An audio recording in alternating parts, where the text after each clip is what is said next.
Hello and welcome to the podcast on lead-acid batteries by Ramesh Natarajan. With industry experience of over 42 years, Ramesh helps battery and battery-related industries with technical inputs and provides solutions to typical problems faced by manufacturers, service personnel, as well as users of batteries and related equipments. Hope you find this podcast useful to your business. Do visit www.rameshnatarajan.in to stay connected. Hello and welcome to this episode of my podcast on sulfation. In today's episode, I shall clarify on what is meant by the term sulfation in lead-acid batteries. There are three occasions when sulfation takes place. One is due to the normal charge-discharge operation of the lead-acid battery. And the second is when the battery is left in an idle condition and there is a self-discharge. The third occasion is when the battery is abused or misused. The problem due to sulfation is in cases where the battery is abused or misused. In the case of sulfation, which takes place during the normal charge-discharge operation, actually it's a necessary part of the process of operation of the lead-acid battery. In this case, what happens is the positive and negative plates, which are both lead sulfate when they are discharged, they get converted back on a recharge. The positive plates become lead dioxide on recharge and the negative plates become sponge lead on recharge. The lead sulfate which is formed as a result of self-discharge due to the battery lying in an idle condition for a long period of time. Such a battery can be easily revived too.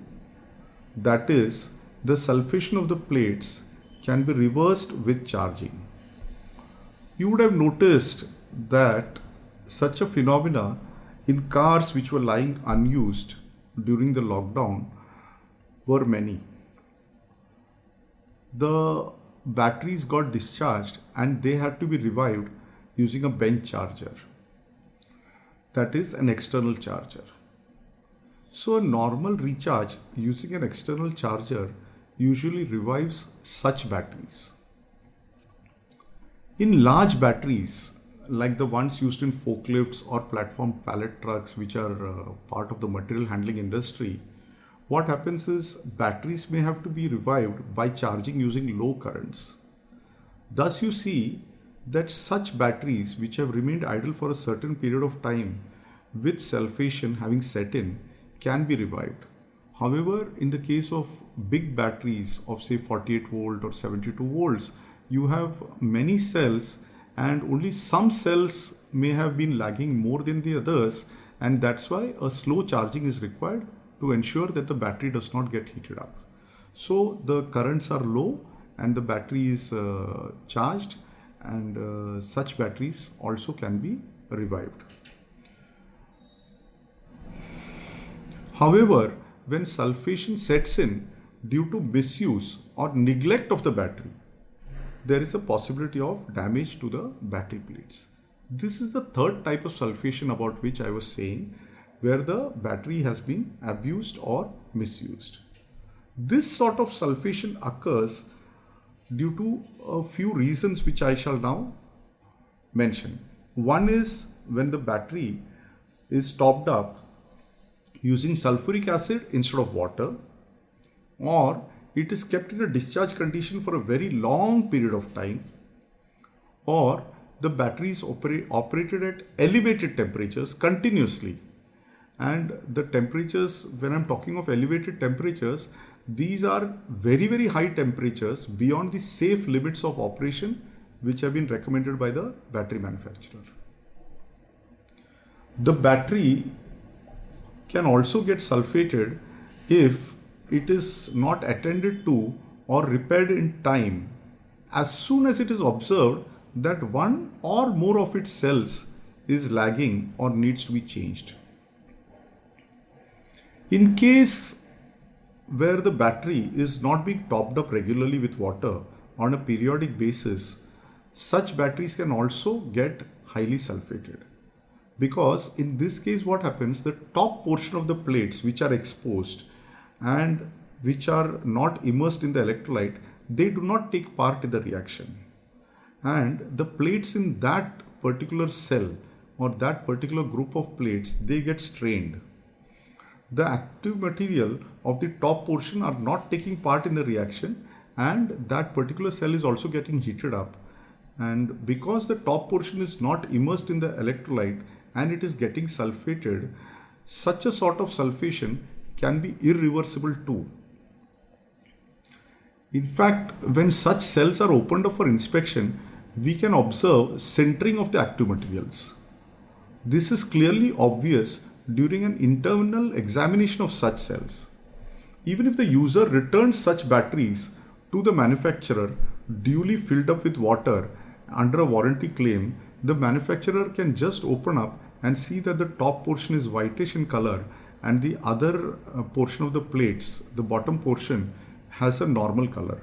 So he can immediately identify that this battery was operated at a high temperature without topping up, and the top portion has become sulfated. The performance of a battery is severely affected due to such a sulfation, where the battery has some or all the cells having the top portion of the plates sulfated. Now, what happens in such cases? The entire plate, which is supposed to take part in the reaction and which has to contribute the required energy, is not contributing. The top portion has become inactive. So the sulfate crystals which are formed due to such a misuse or neglect is very difficult to remove. And these crystals are different from the normal crystal structure of the battery. The crystals are different, and you can make out this because they are large crystals or crusts of lead sulfate. Whereas during the normal charge discharge operation, the sulfate crystals formed are very fine in nature. So how does one know that the battery is sulfated? What are the signs of sulfation? The signs of sulfation are a decrease in cell or battery capacity, or if there is a gassing much earlier during the charging cycle, or if there is a continuous low specific gravity in all the cells, or the most obvious one, there is an increase in the volume of the cell with substantial bulging. See, lead sulfate occupies more space than lead dioxide or sponge lead. What happens is, when it occupies more space, the lead sulfate pushes the partition walls of the cell container and the battery container outer walls. You observe that the battery starts bulging. So this becomes the most obvious indicator of sulfation. Batteries which are sulfated due to neglect or misuse, it is very difficult to revive such batteries at the customer end. In fact, it is not very easy to revive these batteries even at the manufacturer's premises. A lengthy and time-consuming procedure has to be carried out under expert supervision, and this may or may not revive the entire battery. It may revive some cells, or if one is very lucky, the entire battery may get revived. Please stay tuned for the upcoming episode wherein I shall try to explain the different procedures to be followed for reviving such sulfated batteries. Thanks for listening to this episode and have a nice day.